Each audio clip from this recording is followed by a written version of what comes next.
do. That's our remedy for what they did, okay? So the expectation becomes very, very important right off the bat, that they have a clear expectation, and my boys had a clear expectation they better not mess with me because they will get a consequence. What they did is they had to dig holes in the backyard. So I have 100 trees. Because we dig the holes and they'd have to then mix the mulch and we plant trees. So we have a wonderful orchard. And it's a lot of fun. But the same goes with landlords, managers, and residents. They need to know that you mean business. And that's part of the principles of crime free, the expectations. Tim's talked to you about taking your territory back, right? That's part of taking your territory back, is to let them know that this is what we expect. And this is what you can expect from us. And when you have that, the communication becomes much better. And it's your tendency to get better residents to actually do the things which they've agreed to. And they need to read the lease. That always helps. You know, when they hold it upside down and backwards, you know there's probably an issue. Okay? What if they come in and they can't speak English? And you ask them, what's your name? And they say, Jorge Lopez. And you ask them, how long do you want to stay here? And they say, Jorge Lopez. There's a problem, right? You can't have a contract if they don't understand what they're agreeing to. So they're going to either need to come in with an interpreter or something else, because you can't hold them to something that they didn't really agree to. I have a question on this line. Do you have to send, if you have a Hispanic resident, you have to send a 10-day notice in Spanish or in something that they can read, if you know that they do not speak English? You can do that, but always send one in English, because the courts only operate in English. But you have to do that?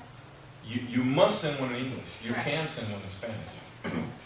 We live in a highly populated Hispanic community, and I've gone through this with the Attorney General's office. There's nothing wrong with trying to help our tenants understand what's going on, Correct. whether it's Russian, Chinese, Japanese. Now, if you have a bunch of Hispanic people and suddenly someone from Croatia moves in, do you have to put it in Croatian now? No, you don't. We've gone through that. You're just trying to help the folks understand what's going on. But I was in court last year, and this particular judge, who I know speaks Spanish, I know he reads Spanish, and I had a 5-day notice that was in Spanish, but none in English. So I go up and I give it to him. He goes, "What's this?" "That's 5-day notice, Judge." It's not in English." "I know, Judge, but you read Spanish." "Well, it's not in English." "But you know what it says, Judge." But it's not in English. And he says, "If you come in my court again with Spanish documents, I will throw you out." So in all courts in the land, all courts in the United States, they're going to require English documents. But there's nothing wrong with giving it in Spanish, because, when this is dealing with someone's home, that's the most important thing they have. So it's good to help them understand. Tim. I know, Denny, we could go on for 3 hours, but there's 2 really pressing issues the audience wants to know about. Yes. One of them is the new domestic violence law. Okay. And we also want you to cover the exigent circumstances for the permission to enter the apartment. Okay. Just the 48-hour notice in general and domestic violence. Those are 2 real key questions. Let's start with domestic violence. This is an issue that has been very difficult for victims of domestic violence and owners of properties for a long time. We've been working on this for about 5 years with the legislature. It's going on all over the country. And what we tried to do is create a situation where, for many years, all we did is on our notices said domestic violence, active domestic violence, immediate termination, violation of the crime-free addendum. You're evicted. No longer. It's not going to work like that. I'll explain why. What they're saying is that, what the domestic violence advocate group are saying is that when we evict someone who's a victim of domestic violence, that we are re-victimizing them. Okay? What I say to that is, we didn't have anything to do with it. We didn't marry the guy. We didn't decide to live with the guy. We didn't hit the guy. We don't have a thing to do with what's going on between you and whoever this is. Because, let's face it, it's usually women that are victims. Okay? And so, but they don't care. That's been where they're standing, is that they are being re-victimized. So what we try to do is work out a way. Look, you go get an order of protection. or you get order prohibiting harassment. You serve it on the person who victimized you, the perpetrator. You aid in prosecution, and if you will do that, we will change the locks for you. You pay for it, but we'll change the locks for you. And don't let the guy come back, and you can stay in your lease. That seems like a pretty fair way to do it. Well, one of our senators in the Arizona legislature had a niece that was a victim of domestic violence, and he wanted to push a bill through, and he pushed it through. Here's how the bill works. You let a police officer or a peace officer know that you were a victim of domestic violence, or get an order of protection. You do not even have to serve it. Okay? All you have to do is get it. Then, in 30 days, you can terminate your lease agreement. You pay for the last 30 days, then you terminate and you're out. It's over. Okay?